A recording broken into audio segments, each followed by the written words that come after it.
Social मीडियावरती म्हणजेच भारतातील गाड्या आणि त्यामागील स्लोगन खूप व्हायरल होत असतात. गाड्यांच्या मागे वेगवेगळ्या प्रकारच्या पाट्या पाहून या सगळ्याच गाड्या पुण्याच्याच आहेत की काय असा प्रश्न देखील निर्माण होतो. जवळजवळ प्रत्येक ट्रकच्या मागे लिहिलेलंच असतं. त्याशिवाय काही ट्रकवाले ऑटो चालकांच्या आत लपलेली कला याच पाट्याद्वारे आपल्याला दिसून येते. जसं की शेरोशायरी, म्हणी, टोमणे दुसऱ्यावर आपल्या गाडीचा प्रभाव पाडण्यासाठी असो किंवा आवड म्हणून गाड्यांच्या मागे अशी वाक्य लिहिणं हा एक आता ट्रेंडच झालेला आहे.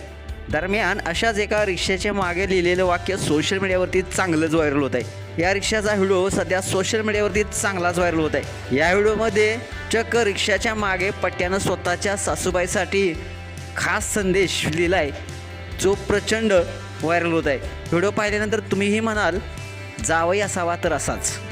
नेमका या रिक्षामागे मेसेज काय आहे आपण या व्हिडिओमध्ये पाहूया. रस्त्यावरून प्रवास करताना अनेकदा ऑटो रिक्षावर, टॅक्सी किंवा बाईक्सच्या मागे काही भन्नाट कोट्स लिहिलेले असतात. ते वाचून अनेकदा आपल्याला खूप हसायला येतो. तसेच प्रश्न देखील पडतो की या लोकांना एवढं भन्नाट लिहायला सुचतं तरी कसं. पण काही वेळा रिक्षा किंवा काही वाहनांच्या मागे असं काही कोट्स लिहिलेले असतात जे फार भावनिक असतात किंवा तुम्हाला विचार करायला भाग पाडत असतो. दरम्यान पट्ट्यानं देखील आपल्या रिक्षाच्या मागे चक्क सासूबाईसाठी मेसेज लिहिला आहे. नवस न करता पावणारी देवी म्हणजे सासू.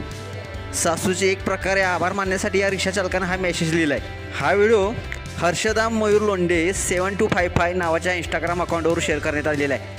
ही पोस्ट चांगलीच व्हायरल होत आहे. यावर नेटकऱ्यांनी विविध अशा प्रतिक्रिया व्यक्त केलेल्या आहेत. एका युजर्सनं म्हटलेलं आहे, अरे सासूनं रिक्षा भेट दिली आहे वाटतं. तर एका युजर्सनं म्हटलेलं आहे, नवस न करता पावणारे फक्त आई आणि बाप हेच सत्य आहे. तुम्हाला हा व्हिडिओ कसा वाटला, मजेशीर वाटला असेल तर नक्कीच आपल्या एस एस स्पोर्ट्स या चॅनलला सबस्क्राईब करा आणि अपडेट राहा. धन्यवाद.